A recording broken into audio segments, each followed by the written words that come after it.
បាទជំរាបសួរពុកម៉ែបងប្អូនបាទថ្ងៃនេះខ្ញុំមានវីដេអូមួយបាទនិយាយពីការចងដៃធ្នឹមពុកម៉ែបងប្អូនណាបាទហើយដូចខ្ញុំនិយាយពុកម៉ែបងប្អូនណាបាទដៃលួសបាទជាងខ្លះបាទជាងខ្លះគឺគាត់អត់តន់យល់ថាការចងដៃលឿនហើយនឹងចងយឺតវាមកពីអីបាទទី1គឺមកពីប្រដាប់ចងយើងបាទប្រដាប់ចងយើងគឺធ្វើទៅអញ្ចេះគឺវាចងដៃលឿនកាលណាយើងបវល់បាទបវល់លឿនអញ្ចឹងណាពុកម៉ែបងប្អូនណាបាទមួយទៀតគេធ្វើកងុកអញ្ចេះតែគេពុតកងអញ្ចេះអាហ្នឹងចងបវល់កងមួយចេះបាទអាហ្នឹងគឺយឺតទី1បាទយឺតទី1ហើយការចងលួសបាទកាច់វែងចេះបាទឃើញទេពុកម៉ែបងប្អូនណាបាទកាលណាវាកាច់វែងអញ្ចឹងយើងបត់ចូលបាទបត់ចូលទៅយើងចាប់ដើមបង្វិលវាច្រើនជុំចូលហើយយក4 5ជុំទៅ10ជុំតម្រាំតែសំណងនឹងវាវិលតឹងគឺវាវិលច្រើនអញ្ចឹងការចងគឺចាញ់គេបាទហើយបើសិនគេអ្នកដឹងគេចងលឿនគឺគេកាច់បែបនេះបងប្អូនគេកាច់តែបន្តិចទេណាបាទគេកាច់តិចប៉ុណ្នេះទេអញ្ចឹងគេមកវល់តែ2ជុំទៅ3ជុំគឺចងដៃហើយហើយអាចងគាត់ដាក់វែងហ្នឹងគាត់ដាក់វែងហ្នឹងតម្រាំតែគាត់ចងអាសំណងហ្នឹងហើយមួយគេចងហើយ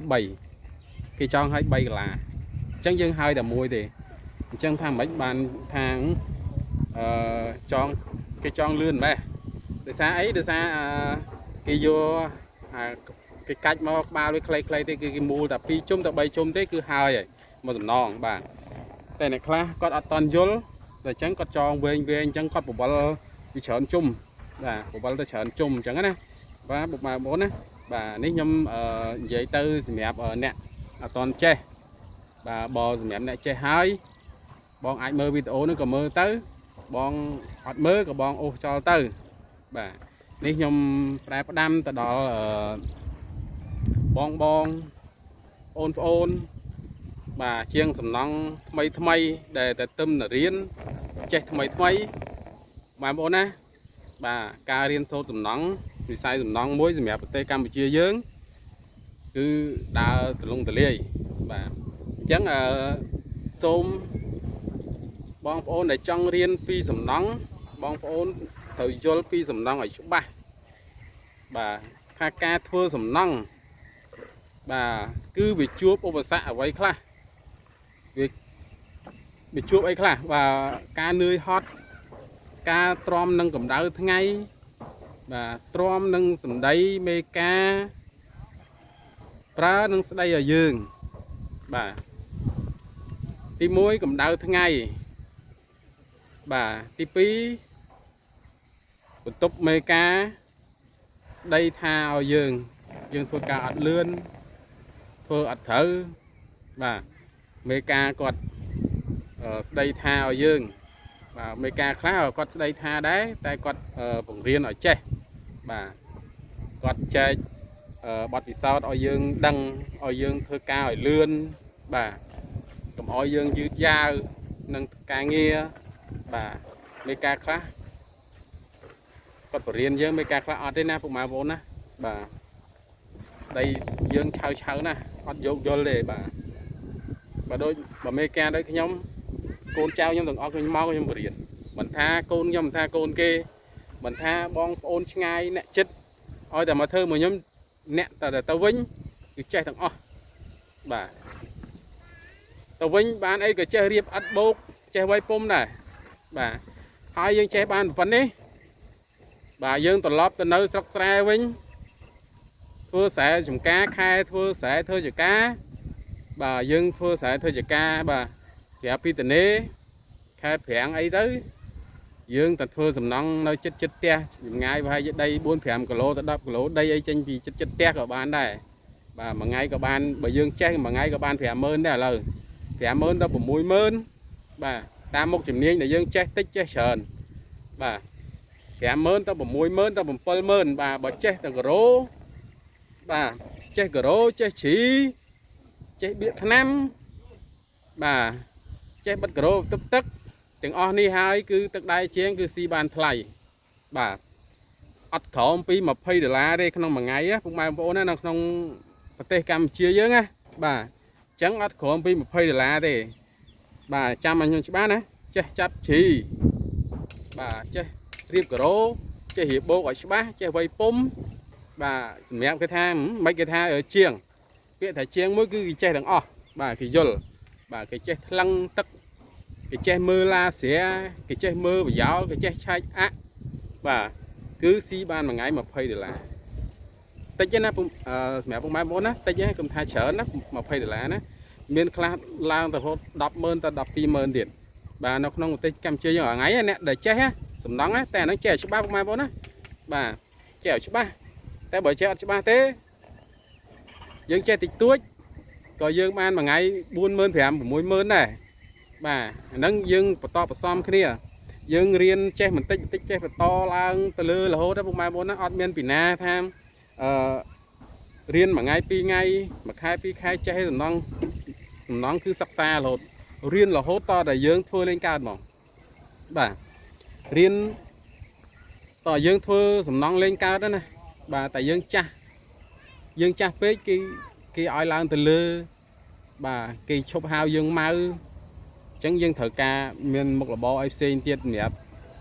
ចិញ្ចឹមជីវិតបាទសម្រាប់ជាងសំណងណាបាទតែបើនៅក្មេងអាយុ50 60ចុះមកក្រោម55 56អីចុះមកក្រោម60ហ្នឹង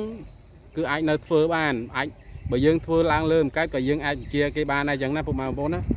បាទសម្រាប់ជាងសំណងបាទហើយយើងចេះឲ្យច្បាស់បាទរៀនពីសំណងទី1គឺយើងចេះប្រយោលឲ្យច្បាស់ចេះមើលម៉ែត្រឲ្យច្បាស់សិនបាទបន្ទាប់មកទី2គឺយើងត្រូវការឆែកអាក់បាទគេថាអាហ្នឹងគេថាគ្រូណាបាទយើងត្រូវការឆែកអាក់បោះវែងមើលកែងឲ្យបានច្បាស់ផ្ទះមុននឹងកាប់ដណ្ដៅទៅឆែកកែងមិនបើកែងមិនឲ្យត្រូវស្តង់ដាកុំឲ្យវាខុសកែងនិយាយគីឡូទៅវាអត់ស៊ីកែងបាទបើនិយាយទៅនិយាយពីរឿងជាងសំណង់គឺច្រើនណាពុកម៉ែបងប្អូនមិនអាចចេះអស់ទេបាទរៀនរហូតបើឲ្យខ្ញុំនិយាយមកយប់ទៅភ្លឺក៏អត់អស់ដែរតាំងពីចងដែកតាំងពីវាយពុំបាទធ្វើចដាលការងារបៀកថ្នាំបាទការងាររៀបបោកបាទច្រើនរៀបអត់យើងដឹងហើយរៀបអត់10ផ្សេងបាទការរៀបអត់20ផ្សេងគឺខុសគ្នាបាទអត់10ឲ្យអត់20មិនបានថាខុសគ្នាអត់10រៀបតែមួយជួរទេអត់មានកៅអត់20កៅហើយទំហំយកអត់20យកប្រព័ន្ធអត់ឬមួយក៏យកទំហំ2ទឹក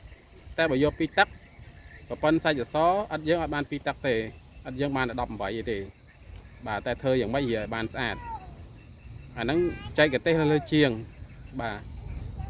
តែបើយើងរៀនឲ្យនិយាយរួមទៅបងប្អូនណាបើនិយាយទៅវាឆ្ងាយច្រើន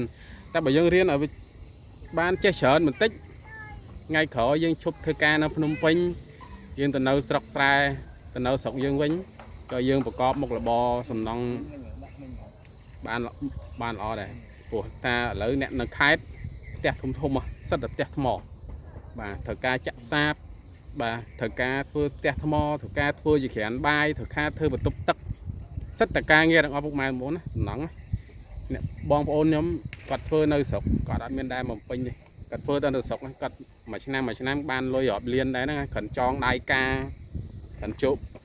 ចងដៃការគេប៉ុនដែរបាទខែធ្វើស្រែគាត់ធ្វើស្រែទៅពេលខ្លះគាត់ឆ្លៀតមកធ្វើស្រែទៅពេលខ្លះផ្ទះគេបញ្ញាប់គាត់ធ្វើផ្ទះទៅគាត់យកលុយនឹងទៅជួលគេធ្វើស្រែវិញបាទឆ្លៀតទៅធ្វើខ្លួនឯងខ្លះជួលគេខ្លះបាទអត់ចោលការងារសំណងបានទេព្រោះថាអាហ្នឹងវាចិញ្ចឹមជីវិតបាទវាចិញ្ចឹមឆ្នាំងបាយបាទបើចេះឲ្យគ្រប់ពុកម៉ែបងប្អូនអត់មានពិបាកទេខ្ញុំរៀនអីរៀនឲ្យច្បាស់ខាងហ្នឹងបើខាងសំណងគឺឲ្យច្បាស់ខាងសំណងអញ្ចឹងណាពុកម៉ែបងប្អូនណាបាទឲ្យចេះតែប៉ុណ្្នឹងទៅបានហើយយូរទៅយើងបែកកំណត់ខ្លួនឯងចេះម៉ៅចេះ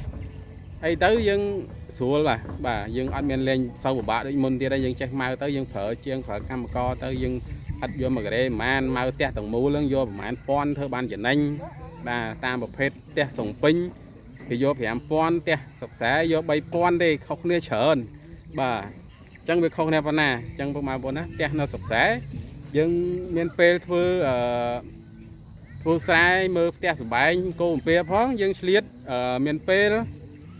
ผู้สำนองพ้องแต่มาปิ้งผู้บ้านแต่มาหมกได้บ่าเธอสำนองแต่มาหมกได้ใจเจ้าเตะเจ้าสบายเด็ดบ่าจังเรียนởใจให้ใจบ้านปนังให้ปองปนโยตัวผมใบกระตะกำคนไอ้ตื้อบ่าตัวnó sốcบ่าผมใบคนไอ้บ่ายูตื้อใจคนไอ้ยังผมใบปนchưa nhắm á bà phục mai ôn chiên sủng năng ở kia bà khơi video ní hái bà xin chia phục mai ôn tha video năng miên bà giáo bằng ôn chui like chia sẻ nhau mà nè mùi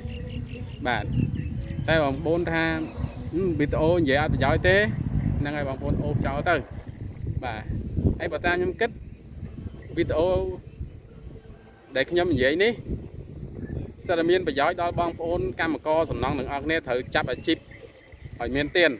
bà mà thưa nó phun pin hái từ lọp bị phun pin từ đó sốc